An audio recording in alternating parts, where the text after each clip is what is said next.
Uma das questões mais interessantes em relação à nossa interação com a Lua é: por que nunca voltamos lá depois das missões Apollo? E o que é ainda mais curioso é que, embora a União Soviética, na época, estivesse se tornado bastante capaz de enviar seus astronautas para a Lua, isso parece nunca ter sido feito. Será que havia ações de governos associados com a Lua? Alienígenas ou outros seres que alertaram a humanidade para ficar longe por algum motivo? Chegar à Lua foi um feito tão inacreditável que até hoje muitas pessoas estão convencidas de que todo o evento foi, na verdade, encenado em um estúdio de Hollywood. Mas sugerem não só que pousamos na Lua, mas que aquilo que foi encontrado lá é mais incrível do que sabemos. Durante a missão lunar Apollo, em 1969, depois do pouso, houve uma falha de 2 minutos que foi muito estranha nas transmissões de rádio. E o que aconteceu durante esses 2 minutos tem provocado muita controvérsia. Columbia, aqui é Houston, checagem de rádio. Over. Columbia, aqui é Houston, over. Entendido. Segundo o cientista e pesquisador da NASA, Otto Binder, vários radioamadores conseguiram interceptar comunicações secretas com o controle da missão que não foram tornadas públicas. Os astronautas aparentemente disseram ter visto objetos extraterrestres na Lua, inclusive discos voadores parados ao longo da borda de uma cratera bem à vista. Bom, a verdade é que cada um dos astronautas tinha um canal médico separado.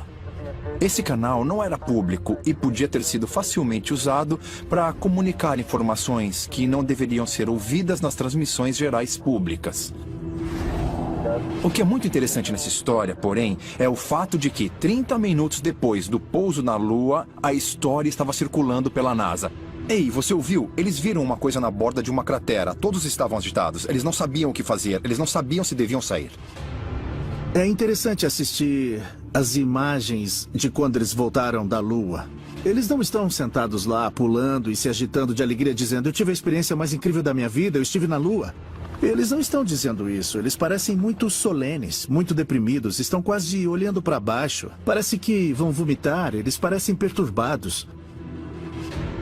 Será que viram alguma coisa lá que não puderam contar ao público por causa das implicações? Acredito que aquilo que esse país decidiu fazer era algo que ia ser feito mais cedo ou mais tarde. Descobrimos pela primeira vez que o homem tem a flexibilidade ou a opção de caminhar aqui neste planeta ou em algum outro. Isso é o início de uma nova era.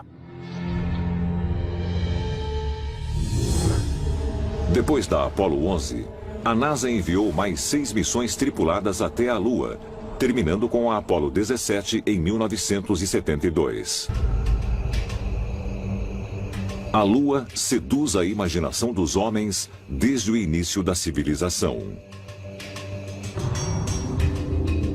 Ela tem 1/4 do tamanho da Terra e é, de longe, o corpo celestial dominante nos céus noturnos. Ela leva cerca de 30 dias para dar a volta à Terra.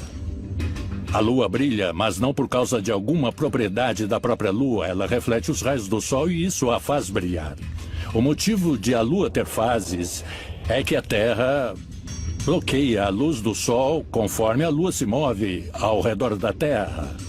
Então, gradualmente, ela recebe cada vez um pouco mais dos raios do Sol.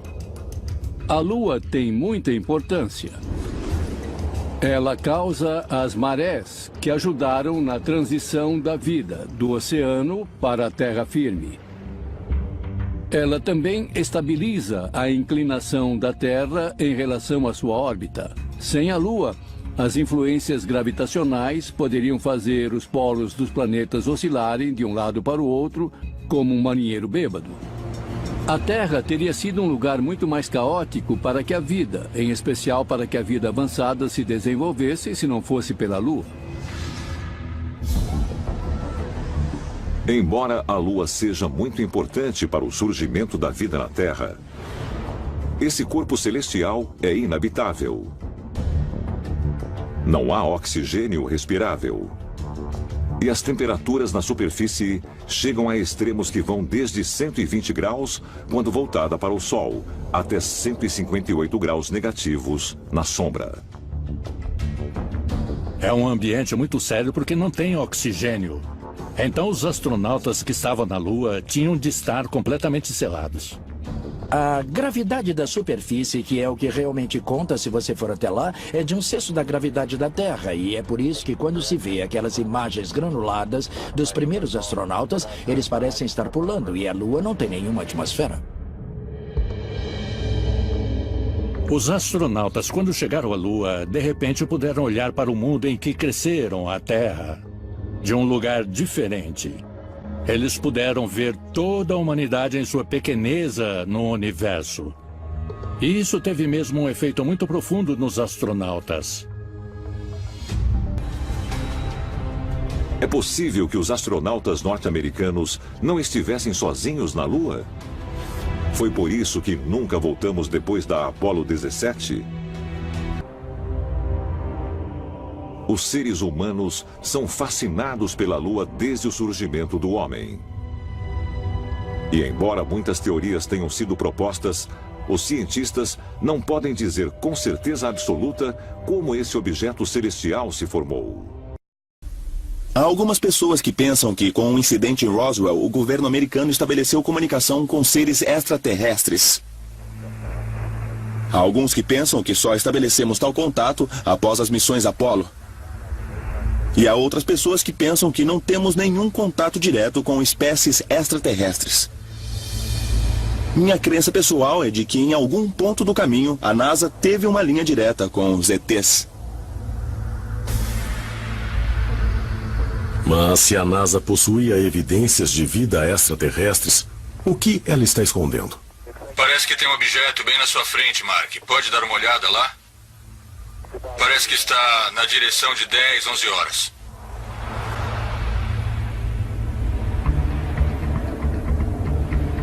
A NASA pode ter encontrado evidências da existência de vida extraterrestre na Lua? E pode haver mais provas da presença alienígena, como a testemunhada por astronautas no ônibus espacial e na Estação Espacial Internacional? –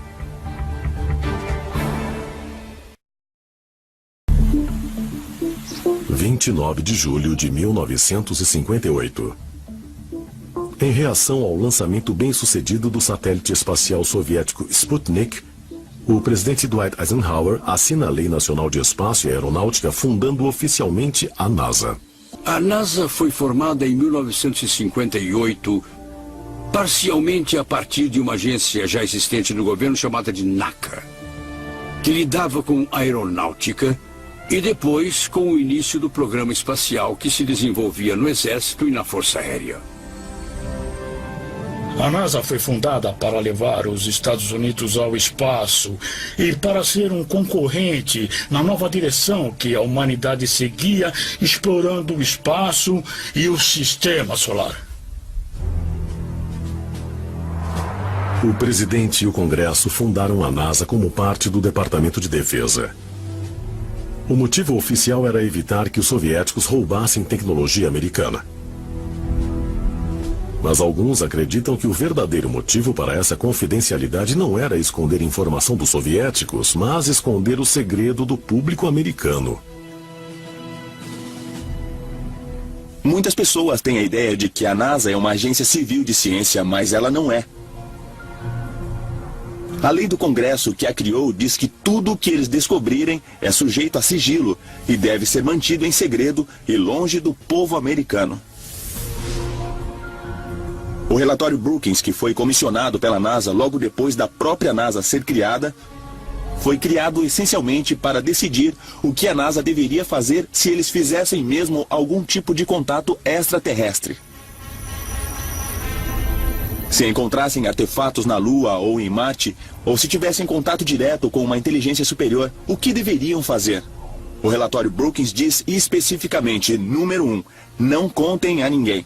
Se contar a alguém, você vai acabar destruindo a nossa civilização. Vai nos destruir. Nos últimos anos, oficiais do programa espacial da NASA admitiram manipular registros originais de algumas aterrissagens na Lua e perderem pedras coletadas na superfície lunar. Alguns dizem que fotos que a NASA tirou da Lua e de Marte indicam que eles sabem mais do que nos dizem. Nós vamos ter que nos convencer do fato de que nos contaram a mentira coletiva mais monumental de nossas vidas sobre os grupos não humanos tecnologicamente avançados que fundamentalmente impactam a vida sobre o planeta Terra, e vocês vão achar evidências no lado mais distante da Lua e, sem dúvidas, em Marte também. Toda vez que você olha uma fotografia de uma sonda não tripulada do planeta Marte, há quase sempre uma coisa muito estranha que não pertence ao lugar e que parece estrutural. Carl Sagan costumava falar das pirâmides de Elísio. Mas o que esses homens fizeram longe das câmeras?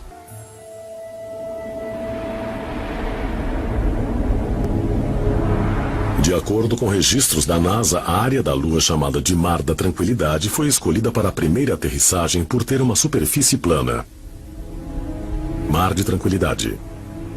Mas alguns pesquisadores dizem que esse local foi escolhido porque naquela data as coordenadas se alinhavam diretamente sobre o cinturão de Orion.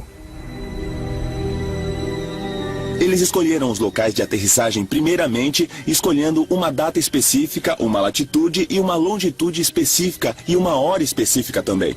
Depois você tinha que voltar a partir daquela posição para criar o que chamam de janela de lançamento. Para os antigos egípcios, aquela constelação era uma corporificação do grande deus Osíris. Sírius era a representação de sua esposa, de sua irmã e de sua consorte Ísis. Juntos, aqueles dois essencialmente comandavam os céus.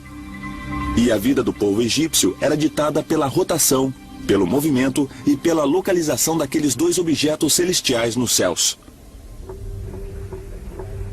A Apollo 11 aterrissou num dia específico e numa hora específica, quando as 3 estrelas do cinturão de Orion estavam no horizonte. Naquela hora, 33 minutos depois de aterrissar, Buzz Aldrin, o segundo homem a pisar na Lua, um maçom de rito escocês de 33º grau, executou uma cerimônia a bordo do módulo lunar com Neil Armstrong. O que eles fizeram foi versar vinho em cálices, partir um pão e fazer essencialmente o que chamamos de cerimônia de comunhão. O interessante da cerimônia de comunhão é que, apesar de ser católica, ela tem origens num ritual mais profundo e mais antigo, que era uma oferenda ao deus Osíris. Então eles fazem essencialmente uma oferenda a Osíris. Eu acho que é por isso que eles aterrissaram naquela data e horário.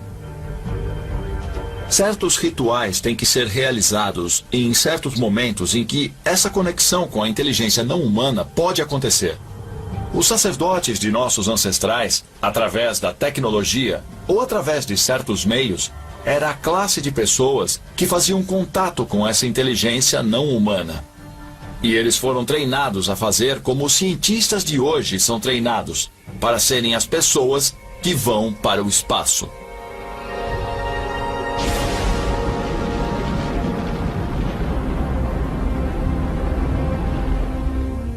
Foram deixados na Lua instrumentos científicos, uma bandeira americana e uma pequena placa comemorativa da missão Apollo 11. Mas outros itens também foram deixados, como uma sacola contendo uma réplica em ouro de um ramo de oliveira e um disco de silicone com mensagens gravadas de paz e boa vontade de 73 líderes mundiais. Por que essas mensagens simbólicas foram mandadas para o espaço? Quem a NASA esperava encontrar na Lua? Quando falamos das missões Apollo na Lua, há uma teoria que sugere que cidades inteiras podem existir no lado negro da Lua. Cidades que a NASA sabia que existiam. Dessas missões teriam sido trazidos à Terra artefatos das ruínas desses antigos locais. É possível que não fossem rochas lunares que eles vieram e trouxeram como amostras, mas talvez tecnologia alienígena. Se extraterrestres estiveram aqui no planeta, e tenho certeza de que sim, é provável que encontremos evidências na Lua. Porque a Lua é o ponto de parada. Você tem uma nave-mãe e precisa por combustível. Seja lá o que for, pode ser matéria-prima, podem ser pedras, urânio, pode ser o que for, está na superfície da Lua. Então faria sentido encontrarmos indicações na Lua, indicações tecnológicas de que alguém esteve aqui.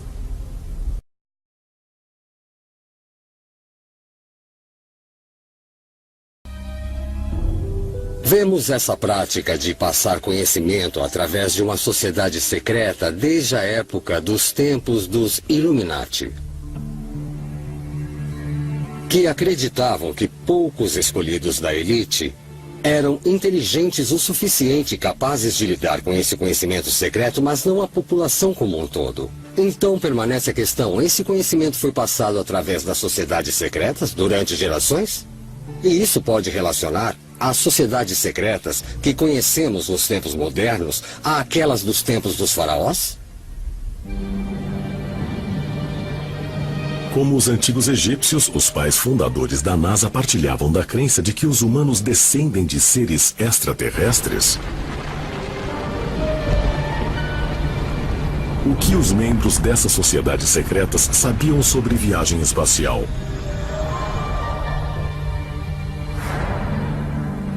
E como os antigos influenciaram seu trabalho? Aqueles que suspeitam que os oficiais da NASA operavam uma missão secreta apontam para o uso repetido do número 33. Um número simbólico extremamente importante em sociedades secretas.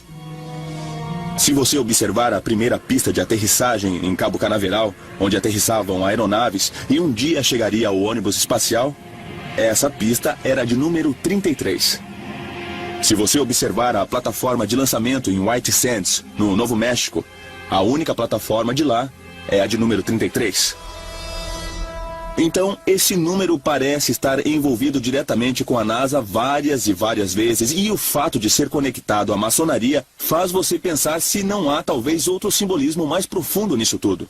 Aqui é Houston. Vocês vão aterrissar. Câmbio 213 metros, 21 em 33 graus.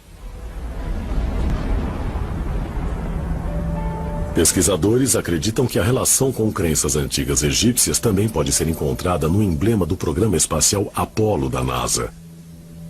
Eles dizem que o A grande no campo estelar simboliza não só o deus grego Apolo, mas também Assar, o deus egípcio mais conhecido como Osíris. Isso é indicado pela reunião de 3 estrelas no centro do A, que representam as estrelas do cinturão de Órion. Você tem que suspeitar que estrelas como Órion e Sirius são muito importantes para a NASA, porque era de lá que as tradições antigas, incluindo a egípcia, diziam que os deuses do espaço tinham vindo. Elas seriam nossas origens. Pesquisadores apontam que o símbolo nos emblemas da missão Mercury são quase idênticos a um grande ícone do Antigo Egito. Alguns pesquisadores acreditam que evidências dos objetivos secretos da NASA podem ser encontradas nas relações íntimas entre seus cientistas fundadores e sociedades secretas. Essas sociedades secretas foram formadas em torno de uma crença de que eles descendiam diretamente daqueles grandes deuses do Antigo Egito, Ísis, Osíris e Horus. Eles consideravam esses deuses a verdadeira origem de sua linhagem e também que os próprios deuses vinham do espaço. No topo estavam os maçons. James Webb, que era diretor da NASA. Um homem chamado Kenneth Kleineth, que era o cabeça do programa Mercury, do programa Apollo e do programa Gemini. Ele era um maçom de rito escocês de 33º grau.